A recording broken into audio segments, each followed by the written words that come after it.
नमस्ते, आदाब, सत श्री अकाल फ्रेंड्स। मैं आपकी होस्ट और दोस्त आपकी अपनी पूजा स्वागत करती हूँ आप सभी का अपने इस वीडियो में। तो कैसे हैं आप सभी लोग? उम्मीद करती हूँ आप सभी लोग बढ़िया होंगे और मैं भी बहुत बढ़िया हूँ। और फ्रेंड्स, आज है दिन थर्सडे 3 दिसंबर और मैं कल शाम को ही अपने देवर की शादी का फंक्शन अटेंड करके लौटी हूँ और अभी जा रही हूँ मैं स्कूल। तो जब तक मैं स्कूल से लौट करके आती हूँ तब तक जो है आप शादी के फंक्शन को अटेंड कीजिए, क्योंकि भाई मैं तो शादी का फंक्शन अटेंड कर आई हूँ, लेकिन आप लोगों का भी तो शादी का फंक्शन अटेंड करना ज़रूरी है। आप लोगों का भी तो देखना ज़रूरी है कि मेरे देवर की शादी कैसे हुई। तो चलिए, जब तक मैं स्कूल से लौट करके आती हूँ तब तक आप लोग एंजॉय कीजिए मेरे देवर की शादी। सो फ्रेंड्स, अभी यहाँ पर चल रही है हल्दी और तेल की रस्म। तो जो दूल्हे राजा हैं वो अपने दोनों हाथों में अनाज भर कर ले जाके यहाँ चौक पर रख रहे हैं और अब यहाँ पर जो तिलहरिन हैं वो देवर जी को तेल चढ़ा रही हैं। तो दूल्हा दुल्हन पर तेल चढ़ाने के लिए जो 5 या 7 औरतें की जाती हैं उन्हीं को तिलहरिन कहते हैं और मैं भी तिलहरिन बनी हूँ। और अब यहाँ पर मेरी बारी आ गई है तेल चढ़ाने की। तो ये रेड साड़ी में जो तेल चढ़ा रही हूँ ये मैं हूँ। तो हमारे यहाँ ना दूब घास से तेल चढ़ाया जाता है, मतलब हल्का सा टच किया जाता है दूल्हे के पैरों से, घुटनों से, कंधों से और सर से हल्का सा टच किया जाता है बस। और साथ ही साथ यहाँ पर ढोलक भी बज रही है, गीत हो रहे हैं। तो पूरा घर जो है इस वक्त मेहमानों से भरा हुआ है। और अब ये जो दूल्हे राजा पर तेल चढ़ा रही हैं ये उनकी बहन है।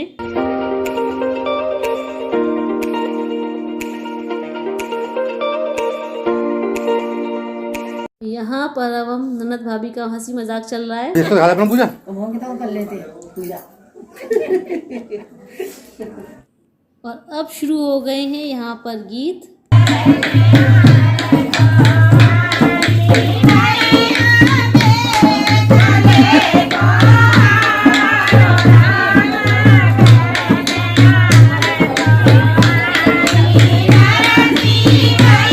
और यहाँ पर ये जो पिंक साड़ी में हैं और येलो साड़ी में जो ढोलक बजा रही हैं और जो गोल्डन कलर का दुपट्टा डाले हुए हैं, ये तीनों मेरी मौसी सास हैं, यानी मेरी मम्मी जी की चाचा जी की बेटियां हैं।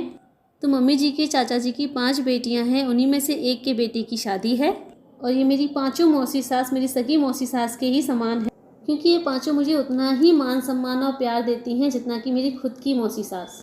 और अब यहाँ पर मेरी मौसी सास दूल्हे के मामा मामी जो कि भात पहनाएंगे उनका टीका कर रही हैं। तो यही है मेरी सबसे बड़ी मौसी सास और इन्हीं के बड़े बेटे की आज शादी है। और अब शुरू हो गई है यहाँ पर भात पहनने की रस्म।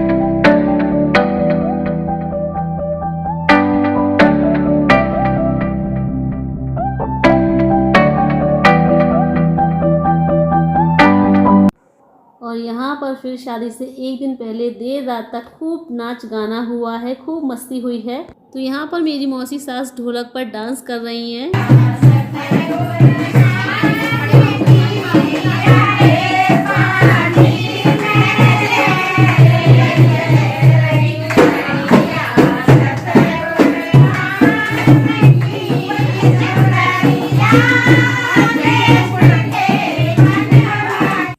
और ढोलक पर नाच गाने के बाद फिर यहाँ म्यूज़िक सिस्टम पर जमकर धमाल हुआ था।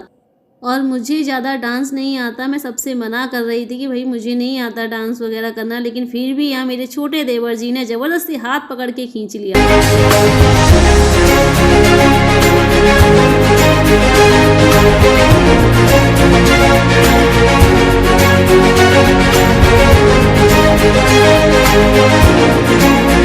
और उसके बाद जो मेरी आगरा वाली मौसी सास हैं उनकी 4 बेटियों ने डांस किया, बहुत अच्छा डांस किया। वाकई में उनकी 4 बेटियां बहुत अच्छा डांस करती हैं।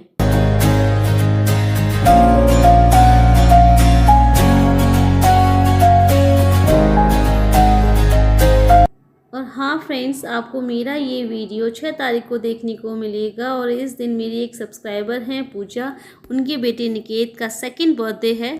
तो मेरी तरफ से उनके बेटे को जन्मदिन की ढेर सारी शुभकामनाएं। हैप्पी बर्थडे निकेत बेटा।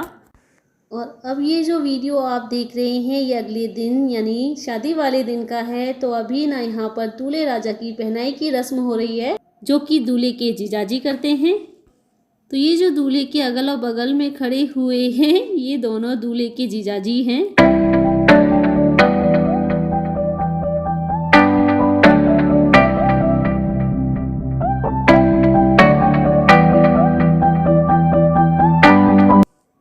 अभी मैंने यहाँ पर दूल्हे राजा को शगुन के लिए काजल लगा दिया है। और आपको एक बात बताऊँ, हमारे दूल्हे राजा जी काजल लगवाने से घबरा रहे थे। पता है क्यों? क्योंकि कल जब हल्दी की रस्म के बाद मैंने इनको घर का पारा हुआ काजल लगाया था ना, तो उनको बहुत परेशानी हुई थी उससे। फिर जब इन्होंने मेरे हाथ में पेंसिल वाला काजल देखा है तब इनको तसल्ली हुई है। और यहाँ पर हमारे दूल्हे राजा हो गए हैं रेडी, और यहाँ उनकी बड़ी बहन है, वो उनका आलता और टीका कर रही हैं। और ये इनकी दूसरी नंबर की बहन है, इनका भी नाम पूजा ही है। और हाँ, अपने नाम से मुझे एक बात याद आ गई। जब मैं छोटी थी तो मैं अपने मम्मी पापा से हमेशा लड़ती थी कि आपने मेरा नाम पूजा क्यों रख दिया। जहाँ जाती हूँ वहाँ पूजा मिल जाती हैं, कोई अच्छा सा यूनिक सा नेम रखते। और जब मैं पढ़ती थी तो मेरी क्लास में मेरे अलावा भी 2-3 पूजा और थीं, और उस वक्त ना मम्मी पापा मुझ पर बहुत हंसते थे। चलिए, ये बातें तो चलती ही रहेंगी जब तक आपको शादी की और रस्में दिखाते हैं। और अभी यहाँ पर हो रही है घुड़चढ़ी की रस्म। यहाँ से दूल्हे राजा घोड़ी पर बैठकर कुआं पूजन की रस्म के लिए जा रहे हैं, और उनके पीछे पीछे है उनकी पूरी बारात। और साथ ही साथ बीच बीच में ढोल पर डांस भी हो रहा था। और हाँ फ्रेंड्स, मैं आपको इस गांव का नाम तो बताना भूल ही गई। तो ये बारू गांव है, जो कि हाथरस ज़िले के चंदपा थाने में आता है, और हाथरस से ज़्यादा दूर नहीं है। बाइक से मुश्किल से 20 या 25 मिनट का टाइम लगता है। और अब यहाँ पर दूल्हे राजा पहुँच गए हैं कुआं पूजन की रस्म के लिए।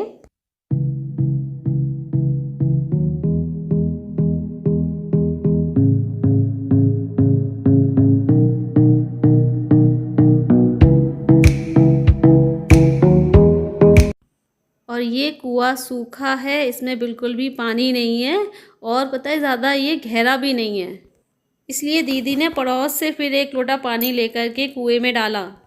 तो इस कुआं पूजन की रस्म में दूल्हे की माँ जो है रूठ करके बैठ जाती है अपने बेटे से, और जो दूल्हा है वो कुएं की 7 परिक्रमा लगाता है, और फिर अपनी माँ को मनाता है और कहता है कि माँ, मैं तुम्हारे लिए अच्छी बहू लेके आऊँगा जो तुम्हारी बहुत सेवा करेगी, तुम्हारे पैर दबाएगी।